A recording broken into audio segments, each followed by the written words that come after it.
Welcome back to Paving the Pathway to Publication Beginners course.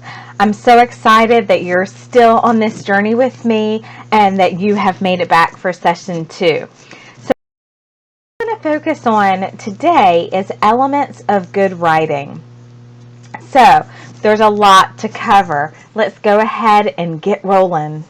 So what we are going to cover today is point of view. So we're going to really talk about what that means, how to create a really deep point of view. Showing versus telling. If you saw the free webinar, you know that this was one of my biggest pet peeves when I was a beginning writer because no one told me what that meant. They just told me to do it. We're going to talk about adverbs, when to use them, if to use them. We're going to talk about verbs. We're going to talk about how to make your verbs stronger and how to use the best verbs possible. We're going to talk about writing expressively. You want to write in a way where you use the fewest words to convey the strongest meaning. We're going to talk about leaving them hanging. I'm sure we've all read a book that just left us hanging at each chapter. And it's like, I'm just going to read one more chapter before I go do housework or go start dinner or run out the door. And then we get to the end of that chapter and we're like, well, now I have to know what happens next. And we're going to talk about how to write like that and talk about doing our research. So making sure that you know what you need to know to write really well. So first of all is point of view. And you probably already know there's 3 different types of point of view. There's first person, second person, and third person. Maybe you're very familiar with each one of these means. Maybe you're not quite sure what's what, but we're going to go ahead and talk about that. I love this cartoon that I found of Garfield, and Odie is in third person. He did it. John is in second person. You did it. And of course, Garfield's in first person. I didn't eat the pizza. So there we see a great example of first, second, and third person in reverse. And we actually are going to talk about them in reverse today. So the first view that we're going to tackle is third person. And so he, she versus I. And so the he, she, of course, is the third person. It's when you approach your character from telling the story of a different person. So say I'm writing the story about Tina, my main character, and I give her name, but then I say she. So it's not I'm not writing it from her perspective. Yet I have another book that is like a journal for a middle school girl, and so that uses that I. So that's what third person is using your he, she instead of I. So it's still from that person's perspective, but from an outside view looking in. Now, omniscient POV. This is something that was very common and used a lot in writing previously. This kind of hovering over everybody and being able to see everything that everybody's doing, whether they're in the room, in the house, across the country, across the ocean. And you also knew everybody's thoughts, what they were thinking, and what their motives were. And really that doesn't work today. It's been so ingrained to have a strong third person in one person's perspective that I actually find omniscient POV very distracting because I can't really tell all the time which character is talking unless, of course, they name their specific name. So rule out omniscient POV. It really doesn't work well in today's publishing culture. So third person perspective. How do you use that well? Well, what you want to do is you want to make sure that when you are in a character's point of view, that you stay in that point of view. So you can only know what that person knows. You can only feel what that person feels.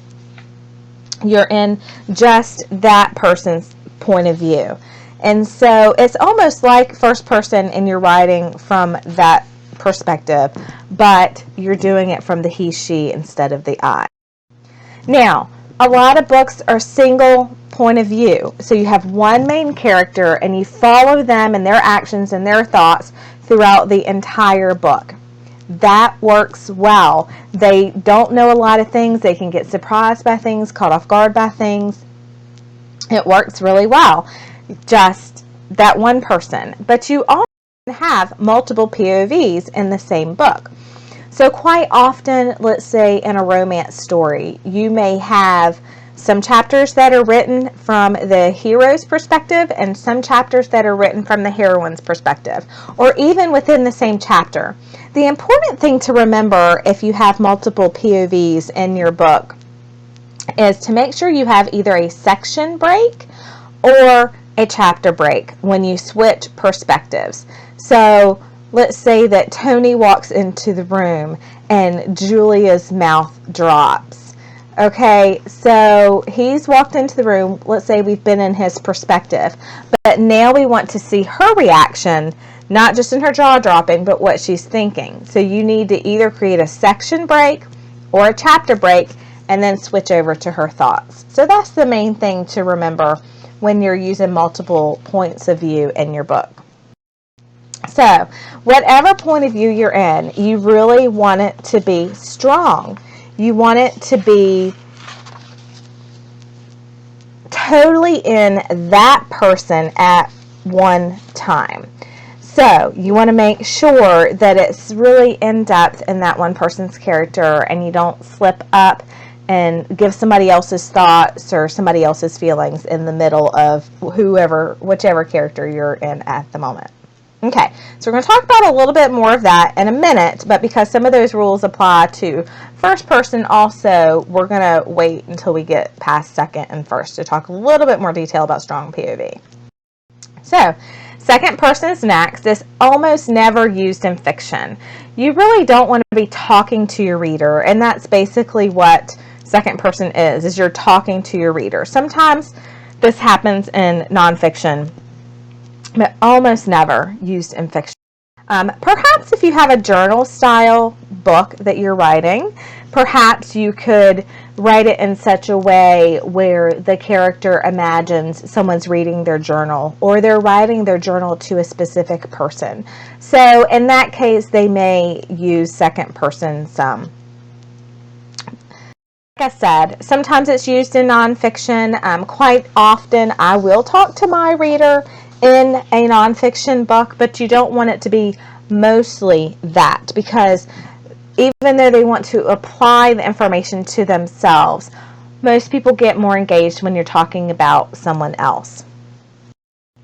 So then we come to first person, and using first person well is to make sure you stay in the I and the me, but that it's not overwhelming and it doesn't become self-centered.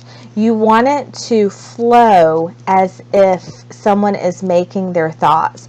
Sometimes the I in the first person can be distracting because it actually pulls the reader out of the story a little bit, because they're reading sentences like, I ran across the road, when they know they're not running across the road. But I've also seen it done very well, and that's when you have enough quality plot, quality action, and quality characters that your reader is not distracted by the I. Using it wisely. You don't want to overuse first person. There's romance, for example. First person really wouldn't work as well. Maybe in a fantasy, maybe in science fiction it would work well, or just general contemporary fiction. But you really want to be careful about using first person. Make sure that you avoid having a character that is maybe too strong, or that, like I said, just using the I over and over again. Maybe you're from a villain's perspective and they're using the I. Well, your reader may not want to relate to the villain as much. And like I said, as they're reading I, they're kind of thinking that's what we use to ourselves. So be careful to avoid making, say, your villain the I perspective. And you also want to be careful to avoid having more than one character in your book from that first person perspective. It just gets really confusing. Don't want it to be all about me. We really want to be able to engage in the characters and feel like they're with them. So we want to be careful with that. I talked a little bit about multiple POVs previously, but you might wonder how this might work in nonfiction. So this would work in nonfiction if, say, you've accumulated a number of stories, and so you're sharing those stories of other people and your own stories. So of course you would have the I, the first person for your stories, and the third person for other people's stories, or quoting other things, and then possibly even second person when you are talking to your reader. Now, multiple POVs in fiction, like I said, you really can introduce different points of view. And my mystery that I have under contract right now, I have several different points of view. So I have the point of view from the main character who's kidnapped. I have the point of view of her husband because we want to know what's going on with him. We have the point of view of the detective because there's quite a bit of work leading up to trying to find this missing woman that we need from his perspective. And then we actually get a glimpse of the perspective of her mother, because her mother has backstory and background that the other characters don't have. So you don't want to go crazy and have like 10 points of view in a book. 4 is actually probably hitting on the max that you would want to have, but you can make it work. Dangers of multiple points of view. So, like I said, you really want to be careful about having too many, because it becomes confusing to the reader and they may not be quite sure whose perspective they're in at the time. I actually read a great series of books one time that was a story of 4 friends, and the first book followed one character from the beginning of their friendship through, I think the books went about 10 years span. And then the second book followed the second character. So there was some different scenes and stuff in the beginning when they were friends, some similar scenes, but then it followed that person through. And so each book followed a different point of view. So that's a really neat way to do it, because if you had crammed all that into one book, it would have been too much information and it just would have been overwhelming to the reader. And you also want to be careful of switching between I and he and she. It can be done well, but that's one of those things that you really have got to be careful about. Now, benefits of multiple points of view. The reason that my mystery has so many points of view is because we get a glimpse of our character and what she's going through, which actually heightens the tension, because we might think her life is in danger because she's missing, but we actually get to know that. We have the benefit of her mother's point of view because she actually needs to go through some stuff that has cropped up because of what has happened to her daughter. So the benefits really you can make the story richer, and you can give your reader information that one character may not have, but that really helps move your plot along and really helps it be more in depth.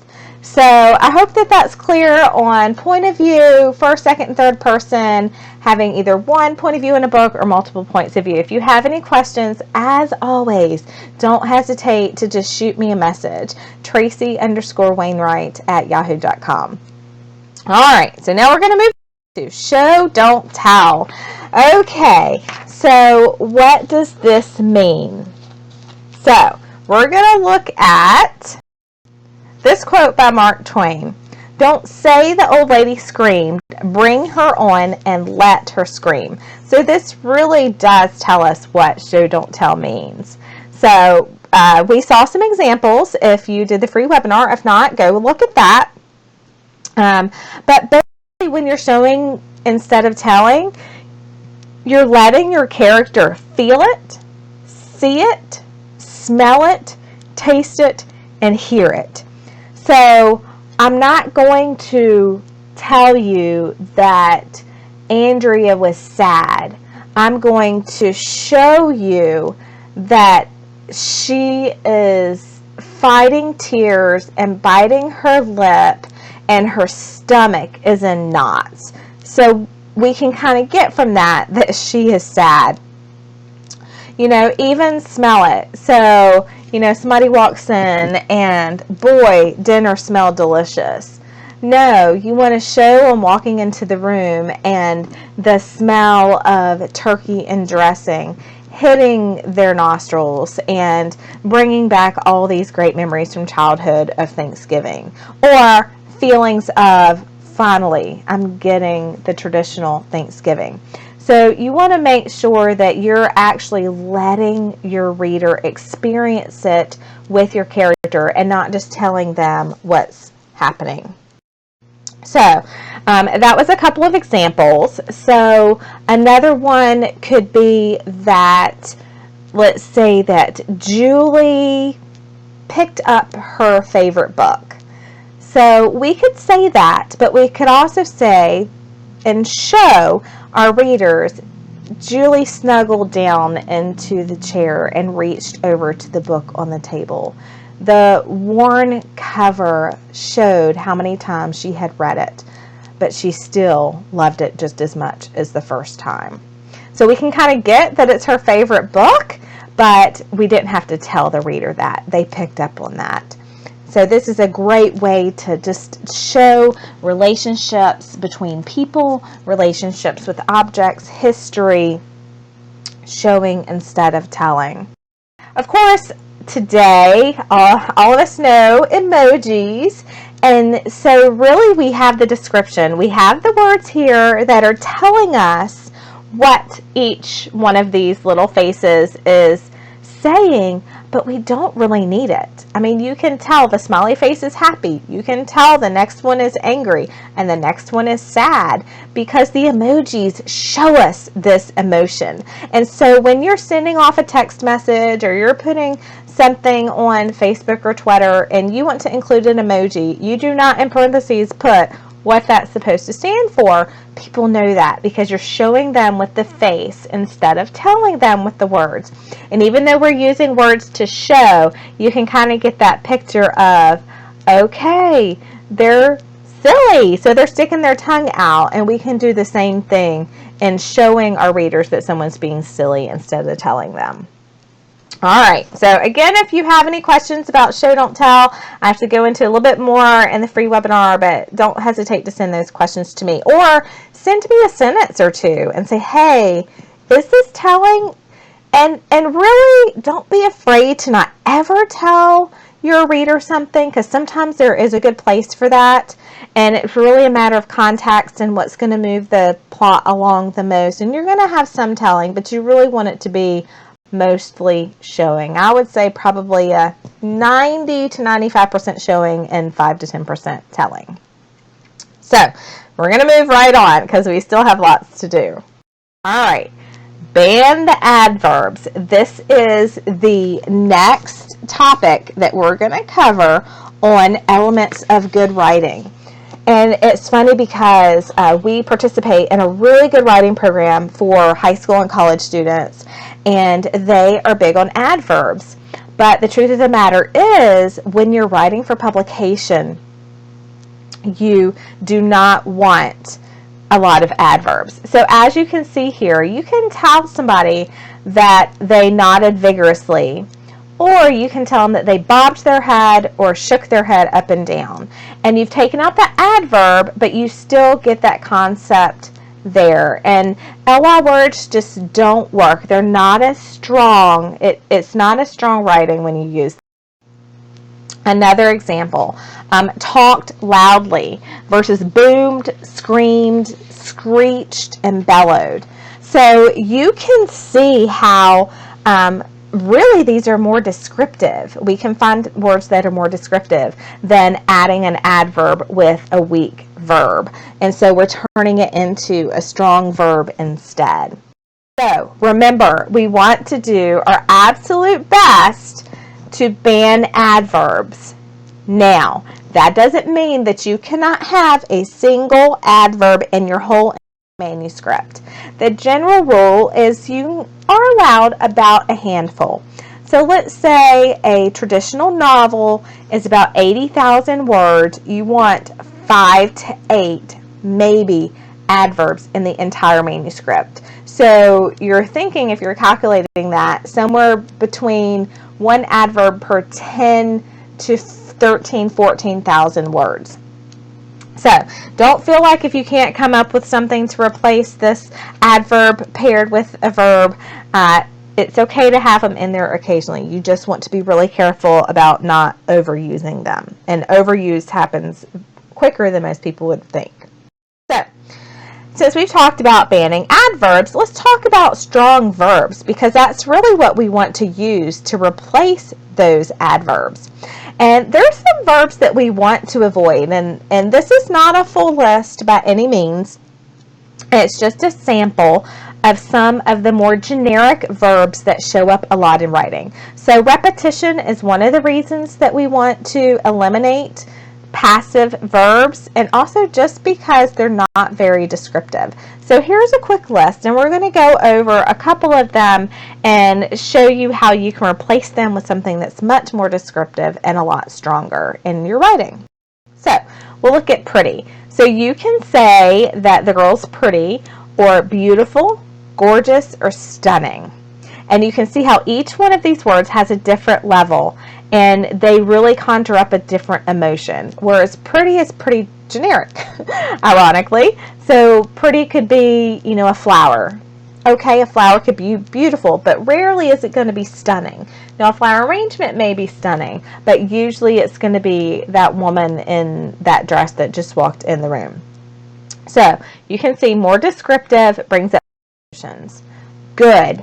Good is very generic. Or we could use delicious. So right there, you're not thinking, generically anymore. You're thinking food. So you could say dinner was good or dinner was delicious. And so, automatically you're talking about food. Entertaining. So this could be in reference to a book, in reference to a movie, in reference to a play. And the play was good or the play was entertaining. Thoughtful. So we're most likely here talking about a person, that she's a good girl or she's a very thoughtful girl. So it's just more descriptive. And anytime you can get in there with your readers and get them more emotionally invested in your characters, the better off you really are. So hopefully that helps you see a little bit more about using your strong verbs. So we're going to move on now to writing with expression. And writing with expression uses all of these elements, but it's more. It's writing with an active voice. So you have things going on as you are doing them. Now, let me put in here, you don't want to write in present tense. I'm actually reading a book right now, and the story's pretty good. The plot's interesting. The characters are pretty deeply thought out and developed, but it's written in the present, and it's so distracting. It took me a while to figure out what was kind of off on this book. So even though you're using an active voice, you're going to want to use past tense. So you're not going to say she walks across the room or she's walking across the room. It's she walked, because anytime you're reading, whatever happened on that paper happened in the past, even if it was 5 minutes ago. And you want to do that active voice because it packs a punch. What are some examples of active voice? So even in past tense, you could say she was eating. Okay, is eating would be present tense. Don't want to do that. Was eating is past tense, but it still isn't as active as it could be. She ate.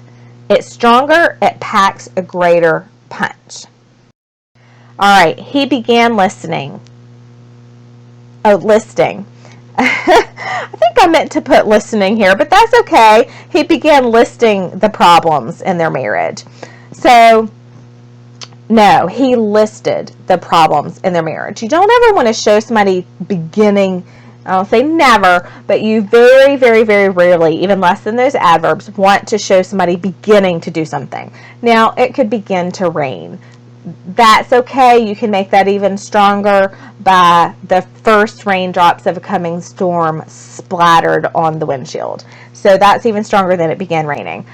So he listed the problems in their marriage. So you can see how that impacts somebody, because they're going to be in emotional turmoil. But began listing, well, they just began. So do they ever finish? When did they get to end? So active voice, you want whatever action's going on to be happening currently, not beginning and not in the middle or the end. Okay.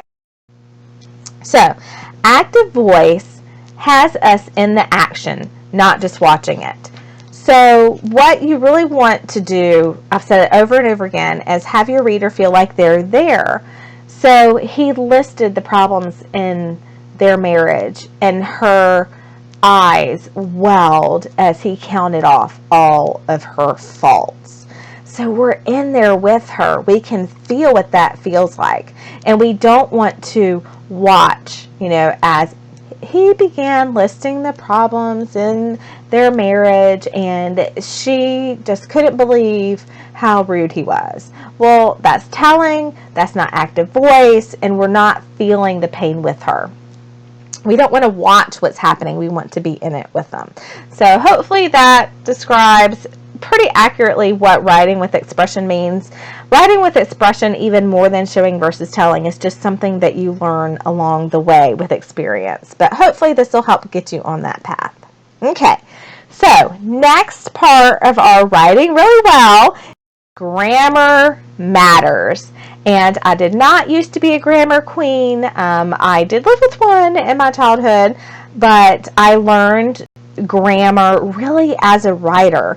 It's sometimes taught more in schools today, but it just seems to be disappearing in our world a lot, especially with, tweeting and text messaging and getting things out quick, and who does commas and who does periods and who does capital letters.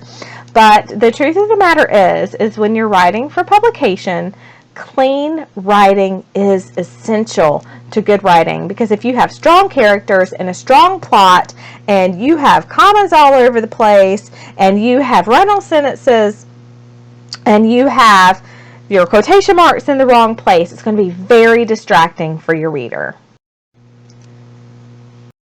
The first grammatical error that you want to avoid is run-on sentences.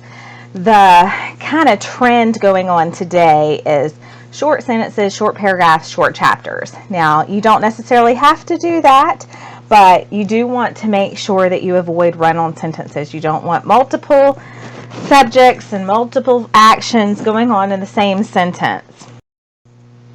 We had such a fun game one time. We had a Valentine's party, and the rule was that a husband and wife shared their story of how they met, but each person could only say one sentence at a time. And so everybody got up, and so the husband would say a sentence and the wife would say a sentence. Well, we have one dear, dear friend, love her to death, who's known for being a little wordy, and she had the longest sentence with multiple run-ons in it that probably lasted for 3 minutes. So you certainly want to avoid that in the extreme, but also be careful that your sentences are clear and don't have to be super short. Of course, you want to vary your sentence length, but you don't want any run-on sentences. You want to make sure that you have subject-verb agreement. So you want to make sure that your subject and verb work together as plural or singular. You don't want to say something like the baby chicks is so cute.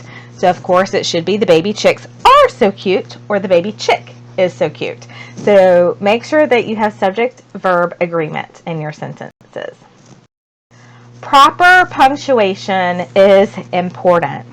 So learn where commas go, where your periods and exclamation marks and question marks go in and outside of quotes, when to use colons, when to use semicolons. By the way, you almost never use colons and semicolons in fiction writing, and very, very rarely in nonfiction writing as well. So here's an example of bad punctuation. She screamed, colon, stop that now, comma, quotation marks, exclamation point. This is so very messed up. Of course, there should be a comma after screamed, And stop should be capitalized because this is the beginning of a sentence that's being said.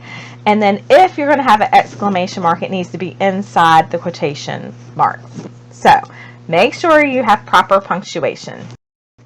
Commas. Commas are a big thing in writing. There are some varying opinions of when and how to use commas, but you really want to make sure that you're being consistent and you're not overusing commas or putting them in the wrong place. So I love this example that I found on how important commas are. So the first sentence, let's eat Grandpa, sounds like, hey, we're eating Grandpa for dinner tonight. Or if it's done correctly, let's eat, Grandpa. We realize that we're talking to Grandpa and telling him that we need to eat. And so learning where commas go can help you have really good writing. Clear pronouns. This is another grammatical error that people make. And this comes into play really when you have multiple characters in a scene, especially multiple characters of the same gender. So we're going to look at an example. Bob knocked on the door. Paul opened it. His face beat red. He wondered what he'd been doing. So we have a couple of he's in this last sentence. We have two he's, and we could probably figure it out that Bob was wondering what Paul had been doing because his face was beat red, but you don't really want to have your reader pausing to figure something like this out. You want it to be clear. So you would say, since you just referred to Paul, you would probably say Bob wondered what he'd been doing. So make it clear with your pronouns who you're talking about. Okay. Misplaced or dangling modifiers. So a modifier is a word that tells you about something else. And so you don't want to leave somebody hanging or refer to your subject from a sentence a couple of paragraphs above. This might be more easily understood if we look at an example. So let's go look at one. Having finished the paper, the ice cream was opened. So did the paper open the ice cream? Who finished the paper? We're not real sure. So as you can see, there's no clear subject. Our modifier is kind of hanging there. And so we want to be clear, having finished the paper, Julie opened the ice cream. So we know who finished the paper and we know who opened the ice cream in celebration. Okay. Spelling, spelling, spelling. Very important. I'm sure that this is very distracting to you because your brain is trying to figure out what in the world this is supposed to mean. And you can figure it out. And of course, there's going to be some misspelled words, but you want to be careful. You don't want an editor to look at the first chapter or 3 chapters of your book and turn it away because you haven't taken the time to spell things correctly. They're going to feel like your manuscript needs way too much work if you have all these misspelled words throughout it. So use spell check, but also when you're editing and revising and going through, you want to make sure that you're not just spelling the words you use correctly, but you're also using the right words. And hopefully this tripped you up a little bit because, of course, we should be using right, R-I-G-H-T, in this sentence. So we want to write the right words. We want to make sure that we haven't used homonym in the place of another word that we should be. So we had made a list of some common words. So here's a list of common words that get mixed up. So we see at the top, there, and there. Of course, there as in it belongs to them. There as in they are married. And then there, I put the remote over there. Your and your, of course, it's and its. This is one that I actually mess up all the time, and thankfully my word program corrects me. But I always want to use its with an apostrophe. And something I have found helpful is to think through, can I make it say it is? So let's say it's white. So it is white will work and it was white will work, but it doesn't really make sense. So another good example is its hair is brown. So it is hair is brown. That doesn't make sense. It was hair is brown doesn't make sense either. So we know that it's without an apostrophe. There's no possession there. And then we have affect and effect, which are very easily mixed up. And so basically the difference, and this is according to Grammarist.com, is to affect something is to change or influence it, and an effect is something that happens due to the cause. So affect is used more as a verb, and effect is used more as a noun. It's the result of something happening. Then and than. I see these two words used wrongly all the time. You do something, then you do something else. And I would rather eat strawberries than eat okra. So, and then we have compliment and compliment. So compliment is you say something nice to somebody, and compliment with an E means that the two things go together. They complement each other well. And then of course we have to, and to. So just a quick basic grammar review of these words that get interplayed. So we want to use the right words. Okay, so we're going to move past grammar now, and we're going to talk about creating a page turner. And this really is what we want to do. We want to create something that someone's going to want to read and they're going to really engage in. So there's a handful of things that we can do to create a page turner. First is make your reader care. So they're getting to know these characters very quickly. They might spend a day or a week with them, but you really want to make your reader care what happens to them. You want them to be invested in this person. That's why it's so essential to really make characters that are three-dimensional, and you want to make sure that they have quirky traits and they have some bad traits, some negative aspects of their character, because everybody has flaws, but you don't want them to be so flawed that your reader doesn't like them or they don't care what happens to them. You also want them to care about what's going to happen in your plot. So that's why you don't want to start slow moving. You want to start with action, and you want your reader to be invested in what's going to happen next. You also want to leave them hanging. So we talked about before, you want to create a book that they can't wait to read and that is so fun to read. We talked about that in session 1. And this is the end of the chapter. Now you don't want to leave every chapter with a dun dun dun, what's going to happen next. It's not like you're going to a commercial break and you want everybody to come back. You also don't want to end every chapter with a question. Please be leery of that, because every once in a while you can end a chapter with a question, but if it becomes repetitive, it's a turn off to readers. But you want them to be left in a spot where they want to know what's going to happen next, and they've got to turn or flip that next page. You also want to make every word count. So maybe in literary fiction, it's not that every word doesn't count, but maybe uses a little bit more flowery language and may take a little bit more time to say things. But generally in fiction, you really want every word to have an impact on your character and your story and your reader. That's why we look at using strong verbs and leaving out adverbs and using active voice, because we want to keep them engaged the whole time, and we want to have a purpose for those words that we're putting in there. We don't want to just throw in randomly that she went to the store to buy milk if that has nothing to do with the plot or the character development. Now, if she's going to run into somebody or see somebody at the grocery store or maybe be in an accident on the way home, that's a different story. But make every word count towards your plot and towards your characters.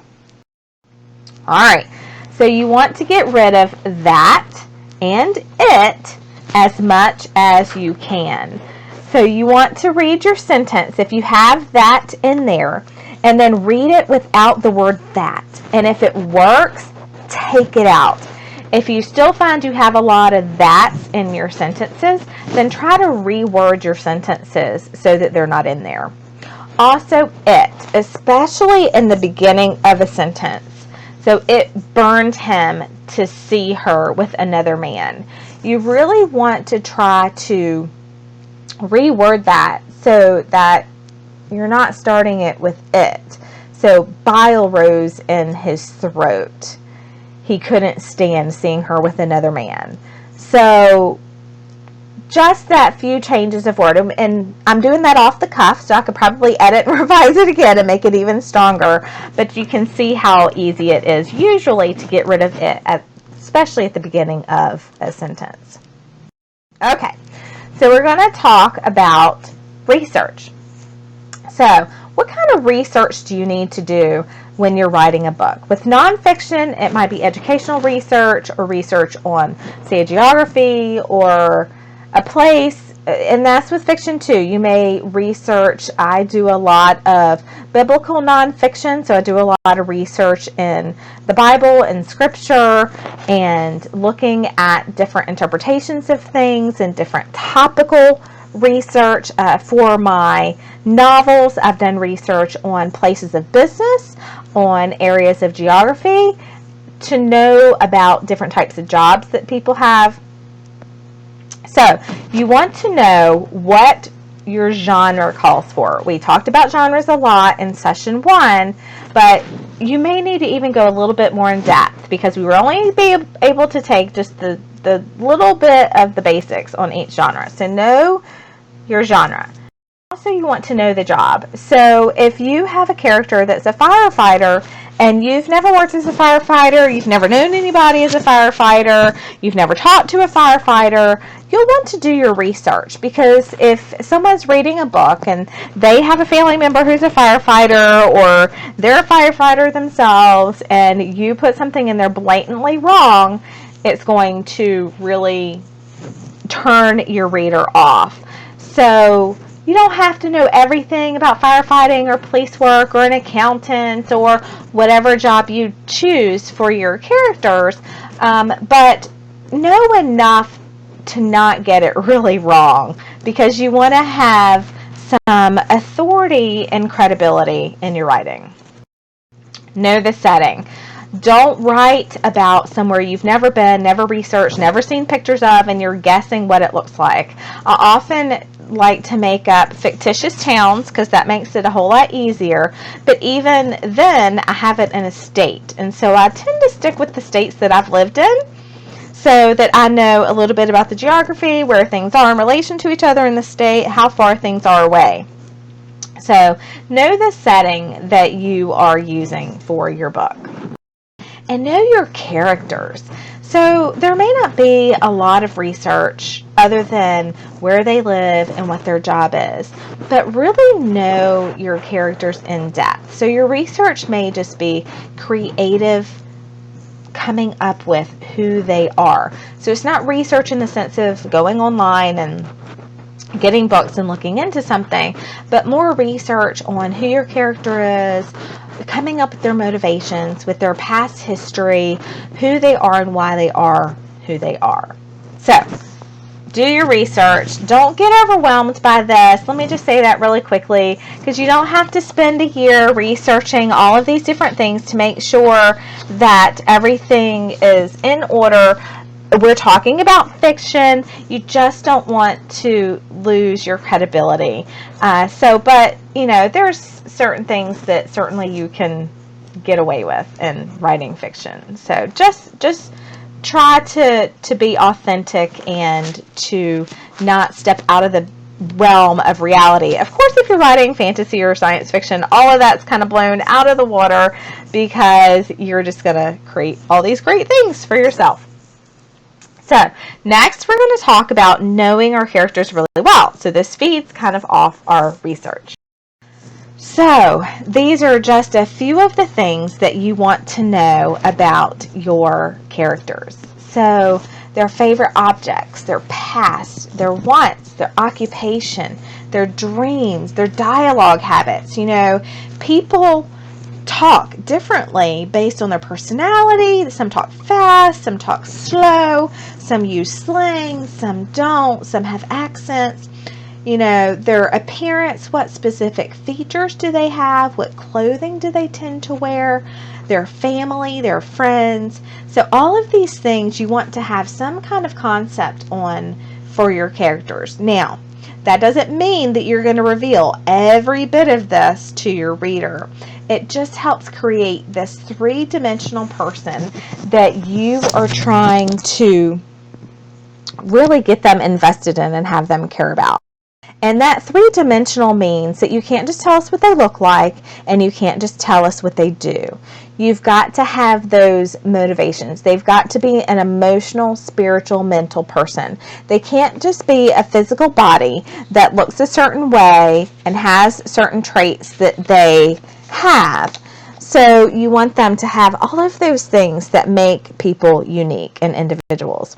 I found this great graphic share with you, and this is of course old 2D Mario, simple and fun, everybody remembers it, but then the new 3D Mario. And if you're a gamer and you love the old school, great, I'm right there with you. But I just thought this was a fun picture way to show the difference between creating just this physical person that looks a certain way and has certain clothes, and this three-dimensional person that has a little bit more personality and you can tell more about him, and of course he kind of jumps off the page. And that's really what we want our characters to do, is we want them to jump off the page. So you want your characters to have a past, but quite often very little of that past will be shared. They may share it with another character. It may come into play with how they cope with other people, with relationships, with situations, but really they're going to have a past that you kind of have clearly in your mind, especially your main character or main characters. You don't necessarily have to have this much in depth about everybody, but you're going to be tempted a lot of times to share all of that, but your reader doesn't really need to know. We want to just show them how their past has affected them and maybe reveal some of it along the way. They must have a family.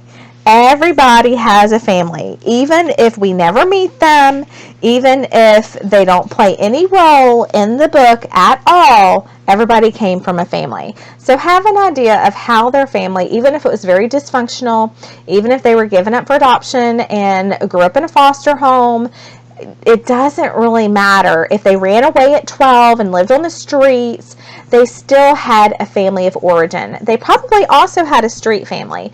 So even if we never meet those people, know what kind of family your character came from and how that affected who they are and how they deal with situations and circumstances. They must also have a job. Now, if we're talking about young adult fiction, children's fiction, middle grade fiction, okay, their job's going to school. So even if it's in summer, that's okay. Their job then is growing and learning and having fun. But your adult characters must have a job even if we never see them at it. It's funny, I think of soap operas, which I watched when I was younger and flip through once in a while now and go, why did I watch that? But it, like, nobody had a job. Like, they talked about having a job, but it never seemed to impact what they did on a day-to-day basis. And you really don't want that with your characters. We don't have to see them there, but we have to know that they are real people and they live a real life. They're not real, but we want them to feel real. And so have them have a full life. Even if their job is retirement, even if their job is slushing off of Social Security, even if their job is being a stay-at-home mom, it doesn't matter. But there is something in their life that they do to survive. And so we want to see that. Okay, so this one is really important, and it's been hard for me to develop in my characters, but it makes them so much stronger. They need dreams that drive them. So what is it that your character is aiming for? What are their goals in life? What are they trying to accomplish? What do they dream of? And of course, your plot is often going to take them off course of their dream or change their dream or try to interrupt their dream. And hopefully they'll get to that or form a new dream. But remember that your characters have dreams just like you and I have dreams. You want your characters, especially your main characters, to have unique characteristics that define them. You don't want everyone in your book to kind of seem like the same person in a different body. You don't want them to talk the same. You don't want them to walk the same. You don't want them to think the same. And I found this picture. I just thought it was so fun. Most people know Toy Story.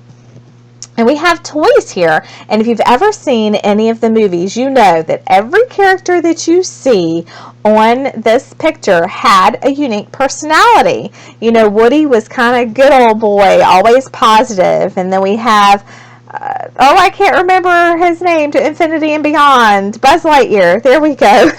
You know, who was kind of this arrogant, pompous, I am the hero of the world, and, you know, Mr. and Mrs. Potato Head, and the way they interacted with each other, and the dog that's just kind of happy-go-lucky, how can I help you out, and all these just cartoon characters have these really unique personalities, and so we can do that the same with our characters in our books. Even if we only see them for a short time, we can give them really unique characteristics. So as you're doing that, you want to give them habits. So maybe you have a character that twirls her hair, or maybe you have one who plays with his mustache or his upper lip where his mustache used to be. Maybe you have a character who scuffs his boots on the floor while he is standing impatiently waiting on whatever. So give them habits. Don't overuse the habits, because if you have them do it too much, the reader's going to get tired of reading about it. But give them unique habits and give them character. Don't let them be flat. Don't let them be just a person. Give them a personality that kind of stands out, that really draws people's attention and helps them be invested. Speaking of characters, I've got to show off my favorite 4 characters in the world, my children. And you can see they're all full biological children. They all look kind of the same, but boy, when I say silly, they all have their different thing that they do. So give your characters in your story character, because it's so much more fun when they're unique and have their own things going on. So, believe it or not, we're almost an hour, so we're going to wrap up and just kind of go over quickly what we've talked about today. And remember, you can always re-watch each session. You have them for this time period that you have access to the session. So feel free to watch it as many times as you want and take notes and go back and memorize things and send questions. So we talked about point of view. We talked about the different types of point of view and how to have a really strong one to make your writing really good. We talked about showing and not telling. We talked about how important that also is and how to do it. We talked about banning adverbs, why they kind of take away from writing, and how to replace them. That's the important thing, is how to replace them with something else. We talked about strong writing. There were so many elements that we covered today. I feel like we were really kind of drinking from a fire hydrant, because there's so many elements of strong writing, and we may not have even hit them all, but these are the essential ones to get started with, that if you start looking for these things in your own writing, it will just amaze you how quickly your writing transforms from okay to good, from good to better, and better to great. Creating a page turner. Remember, that's our goal. We don't want to just get somebody to buy our book. We want them to read it and enjoy it and be invested in it from page 1 to the end. And then knowing our characters, and you know, I never really thought about this as I became an author, really getting to know my characters and making them 3-dimensional and having them become these people that pop off the page. But it so enhances what a book is when you're able to do that. So I hope you've gotten a lot out of today, and I really do encourage you to watch again and take notes so that you don't miss out on anything. So what do we have left? 2 sessions down, 1 left to go. 1 left to go. What am I, crazy? 3 left to go. I was counting backwards instead of up. So what's next? So session 3, we have know the rules. So A lot of what we've talked about are general writing rules and writing well. So we're going to talk about some other rules in the publishing world in session 3, which comes out next week. Then we have session 4 after that, making strong connections, how to do that, and building your platform. Hopefully you've heard about building your platform already. It really is that key to connecting with readers and getting yourself out there so that you can sell books, because it really just the platform is to get yourself out there. There's so much competition today, and there's so many books that are put out all the time, and I have just learned that it makes a world of difference when you create that platform where you're visible and people get to know you, and just helps you on that journey to becoming an author and a paid author.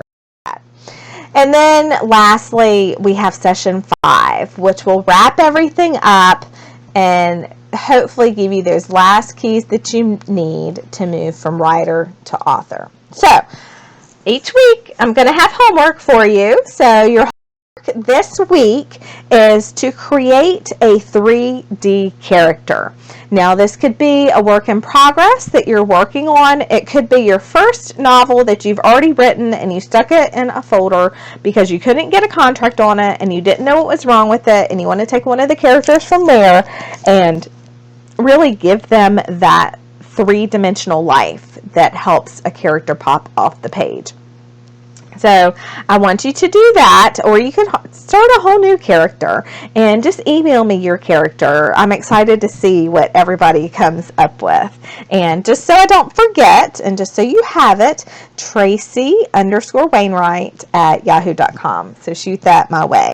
Also, what you can shoot my way is your 2 pages for critique. So if you haven't turned them in yet, there's still plenty of time, but hopefully everybody won't wait till the end of the 5 weeks of our class to turn them in. That will certainly make me take more time with your critique. So if you're ready to go ahead and turn that in and get that feedback, go ahead and send that to me today or tomorrow or sometime later this week.